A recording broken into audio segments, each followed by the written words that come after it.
اقل تقدير المجهود ده ان انتوا تعملوا لايك ولو تقدروا كمان تشيروا القناه يبقى كتر خيركم قوي. خلصت كده خلاص التقشير تقطيع البطاطس. هخش بقى على المطبخ على طول.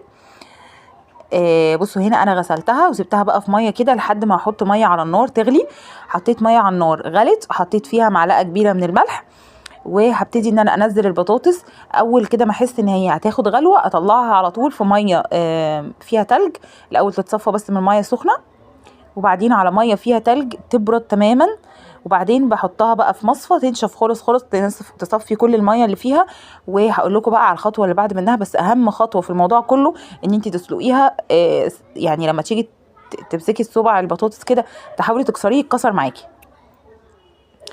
المهم هنا بصوا بقى باخد البطاطس على ميه كده ساقعه مطلعاها من التلاجة، وبعد ما بصفيها خلاص تمام بحطها على كده في صينيه، بفردها وبحط ما بين بصوا انتوا هتلاقوا ايه صوابع الصغيره دي اللي هي الجزء اللي من فوق، الجزء اللي من فوق والجزء اللي من تحت دول عاملاهم صوابع كده صغيره دول هيبقوا في كيس لوحدهم يعني.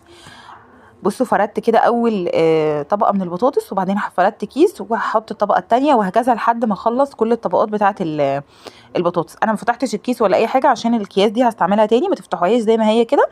والبطاطس تتحط عليها، ولما تطلع من الفريزر بفرط في نفس الكيس ده، يعني عشان بصراحه خساره بحس ان ليه يعني نقطعه من النص وكده ويترمي، لا انا بحطه كده بحاله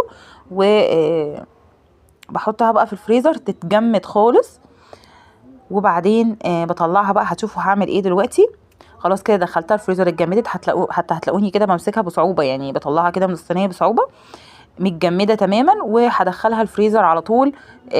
خزنيها بقى زي ما انت عايزه، بس اهم حاجه لما تيجي تطلعيها من الفريزر تستخدميها على طول، يعني تقليها وهي متجمده، ما تستنيش ان هي تفك، لا على طول من الفريزر على الزيت على طول.